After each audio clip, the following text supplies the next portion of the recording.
In Palestine, the Gaza Health Ministry confirmed the death of 16 children from malnutrition and dehydration in the Kamal Adwan hospital.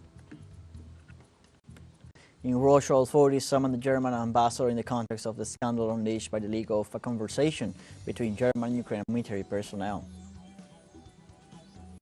In Argentina, Telam's website has been disabled and is building fenced off 3 days after President Javier Milei announced the closure of the news agency.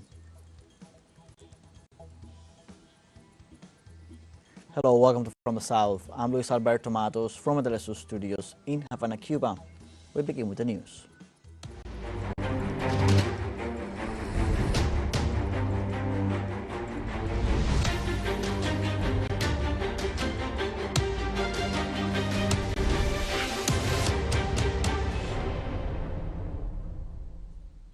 In Palestine, the Gaza Health Ministry confirmed the death of 16 children from malnutrition and dehydration in the Kamal Adwan hospital in the north of the Strip, completely besieged by the Israeli genocidal troops. At least 16 Palestinian children have died from dehydration and malnutrition at Kamal Adwan hospital in the northern Gaza Strip as Tel Aviv tightens a crippling blockade on the area, according to local health officials. The hospital's medical directors are also warning about the possibility of more death due to these costs. Additionally, the lives of many patients are threatened by the lack of energy, since the Zionist government, supported by the United States, has also prevented the entry of fuel for electric plants. Israel has blocked since January 23rd the entry of food, medicine and fuel to the north of the enclave. The few convoys that have entered the area are brutally attacked.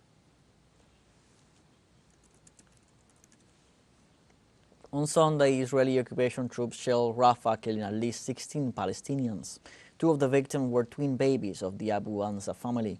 The baby's mother, Rani Abu, said that the attack occurred after she had been breastfeeding her children when a shell fired by Israeli forces hit the house, killing her children, her husband, and 11 other people, including family and friends. In addition to the dead and wounded, the attack left several buried under rubble.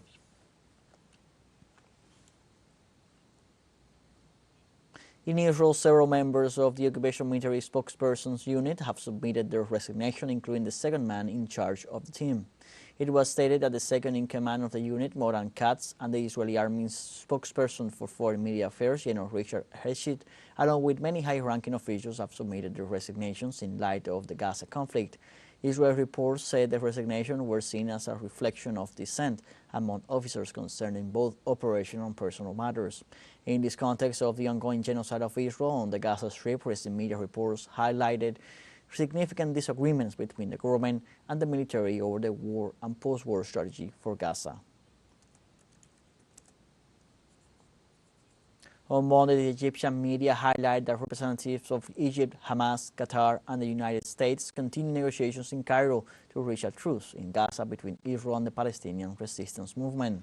In this sense, the state press, Al Qahira News, indicated that Egypt is continuing its intensive efforts to reach a truce before Ramadan, which is due to begin on March 10th or 11th.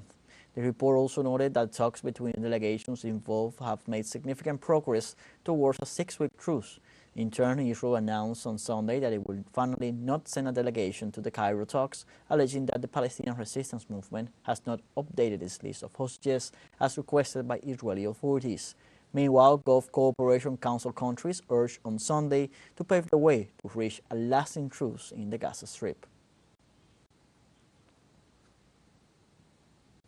In Lebanon, the Deputy Secretary General of the Resistance, Hezbollah, Naim Qassem, denounced the United States as responsible for the Israeli siege in the Gaza Strip.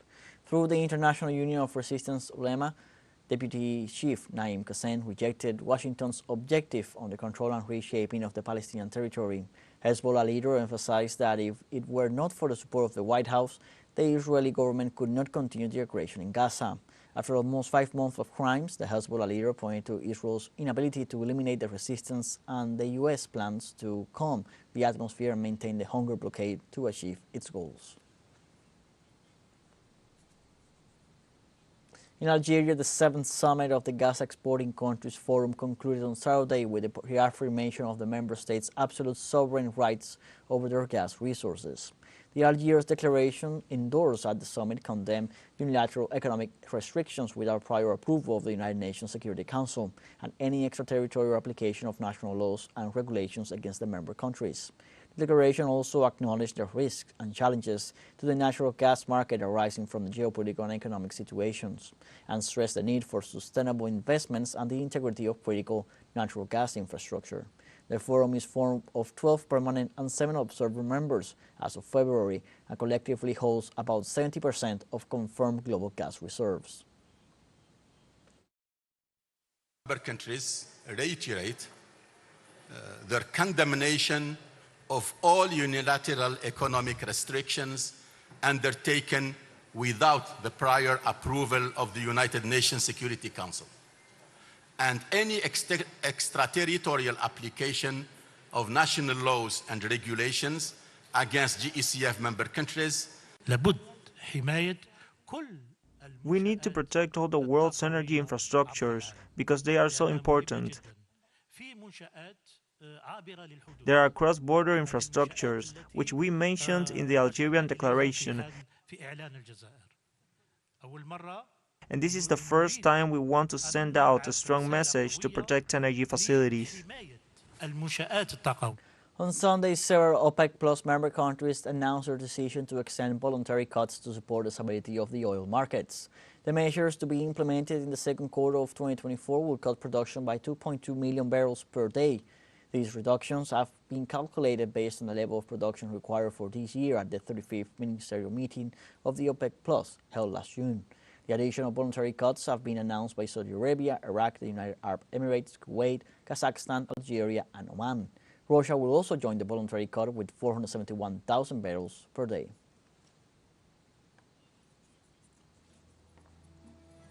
Let's take a short break, but remember you can join us on TikTok at TeleSUR English, where you will find news in different formats, news updates, and much more. Other stories coming up. Stay with us.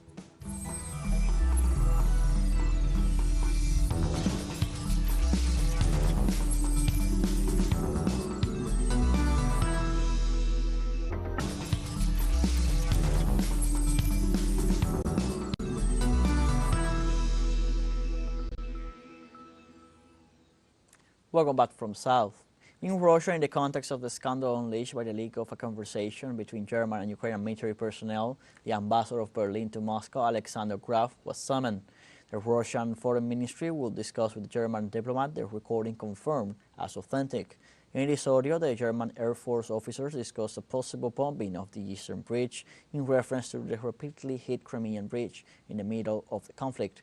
The maneuver will be carried out with Taurus missiles, which would also be supplied to Kiev. They also admit that they have been involved with Ukraine for a long time, in addition to other statements that could be considered a declaration of war.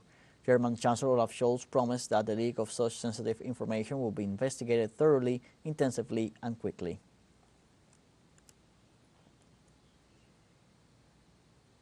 German Parliament held an emergency session to debate the scandal over leaked audios on the planning of an attack on Russia's Crimean Bridge. Deputy Thorsten Frey pointed out that a special meeting of the Defense Committee was necessary as there is an urgent need for parliamentary clarification. At the same time, he considered it necessary that the meeting be attended by German Chancellor Olaf Scholz. The audios unveiled by a Russian news agency revealed the German armed forces plot to attack the Crimean Bridge with missiles, as well as the possibility of supplying Taurus missiles to Ukraine.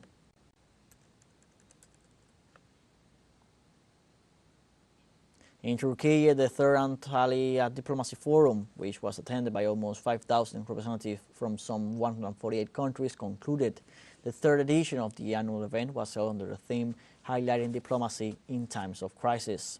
During the event, more than 20 heads of states and government from some 100 countries participated in meetings and diplomatic exchanges.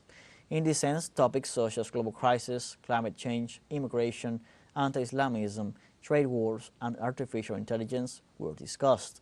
The talks were attended by students, academics, non-governmental organizations, and representatives of the business world.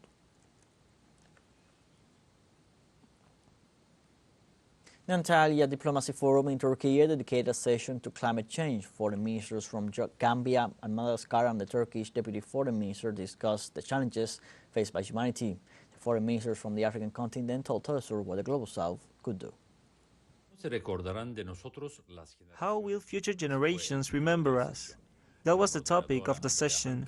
Moderator Andrea Hankia recalled that the United Nations Secretary General already used the expression climate boiling. Madagascar's Foreign Minister Rafarababiratka Rosara warned that her country hosts 5% of global biodiversity. She explained that Madagascar had adopted the climate plan in 2021, but still faced the problem of deforestation. According to Rosara, her country was seeking to achieve two goals at once: adapting to climate change and overcoming poverty. The minister called for strengthening cooperation in financial terms, as well as in sharing technology and knowledge.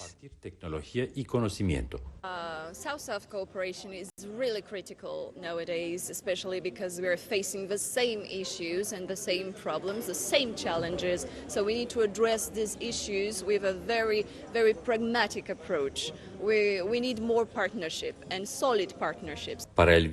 According to Turkish Deputy Foreign Minister Mehmet Kemal Bosey, not sharing new technologies constitutes a new form of colonialism. Bosey announced that the Turkish parliament was preparing a law to adapt to climate change. Gambian Foreign Minister Mamadou Tangara criticized international climate conferences for only making promises.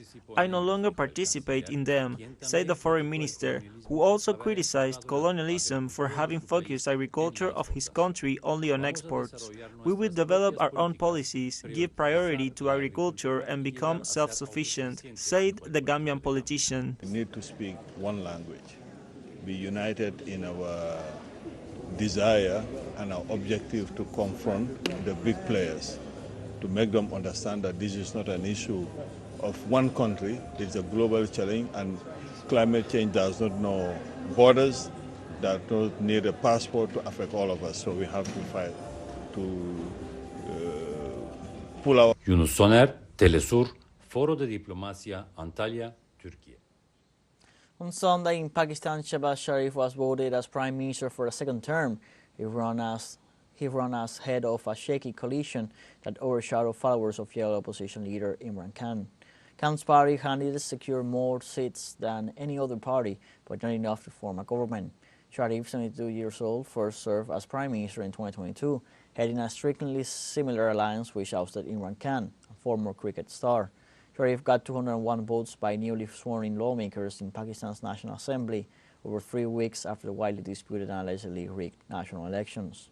The Sharif family's Pakistan Muslim League, Nawaz Party, allied with their historic rivals as well as several smaller fractions to keep Khan's candidates out.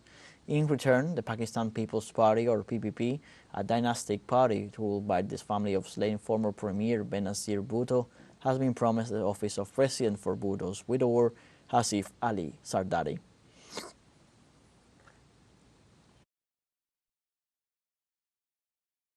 On Sunday, on the eve of China's Communist Party annual meeting in Beijing, a spokesman for China's Political Advisory Council said the economy, especially youth employment, was of great concern to party delegates. Thousands of delegates from across the country will convene in Beijing on Monday for the start of the party's yearly conclave known as Two Sessions. The meetings come as the world's second-largest economy battles a range of challenges from a protracted property crisis to flagging domestic consumption and persistently high youth unemployment, which officially stood at around 15% at the end of 2023. China reported an economic growth of 5.2% last year, one of the lowest rates in decades. The Communist Party of China Central Committee and the State Council have given priority to promoting employment in economic and social development and have made a series of specific arrangements. Various localities and government departments have taken measures to create a synergy in stabilizing and expanding employment. We have a fun short break coming up, but before we invite you to join our WhatsApp community for our English-speaking audience, you can scan the QR code on screen to join directly and share the link to reach more people. Constant news coverage of Latin America and the Caribbean as well as the rest of the world. Stay connected and informed with TeleSUR. Fun short break, don't go away.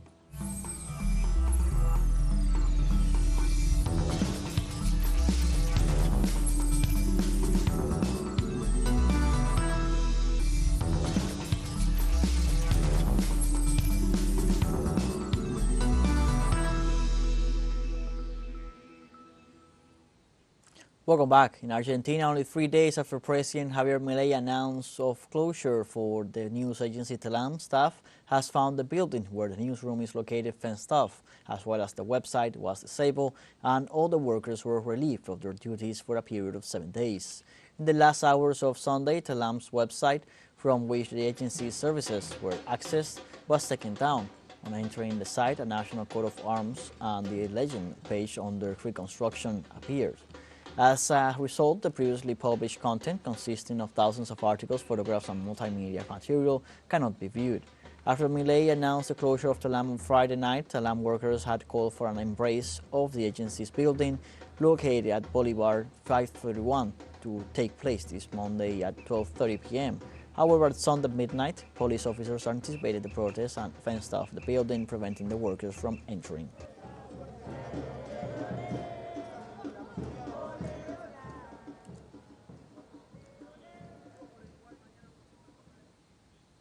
Since last night, members of the Internal Commission of Telam, the General Secretary of the Press Union of Buenos Aires, and the General Secretary of the Argentine Federation of Press Workers remain inside the headquarters of Bolivar 531. In a tweet made by the journalist of the agency, Andrea Vulcano, we can see the front of the building being guarded by armed police force.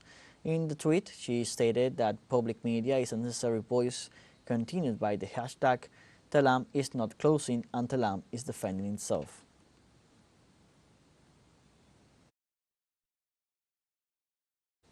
In Argentina, several teachers' guilds that are part of the workers' union will carry out a national strike this Monday due to the lack of proposals to adjust salaries by the government of President Javier Milei. The Argentine Teachers Union, the Association of Technical Education Teachers, the Confederation of Argentine Educators, the Argentine Union of Private Teachers denounced the elimination of the National Teachers Incentive Fund and the Salary Compensation Fund, as well as the cuts in infrastructure, pedagogical programs, financing, and resources to the provinces. Hundreds of thousands of teachers are below the poverty line.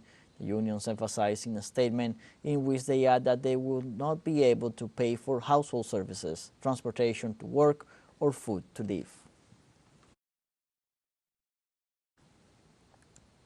In El Salvador on Sunday, over 5 million registered voters took part in municipal and parliamentary elections. The Supreme Electoral Tribunal said that over 1,595 voting centers were set up for citizens to choose 40 mayors, along with municipal council members, and 20 national deputies to the Central American Parliament.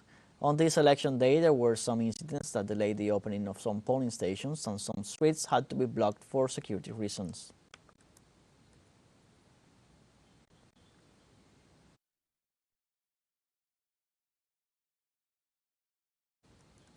On Sunday, the president of El Salvador, Nayib Bukele, in his social media acknowledged the defeat of his party in key municipalities of his nation. In this sense, the Salvadoran president recognized that the New Ideas Party had suffered defeats in very important municipalities in the political map of the nation, such as San Miguel Centro, Sonsonate Centro, and La Libertad Este. In the meantime, Bukele criticized the bad administration of members of his party, which he called a punishment vote to the bad management of some mayors. On the other hand, the Central American president emphasized that the new mayors belong to parties indisputably allied to his administration.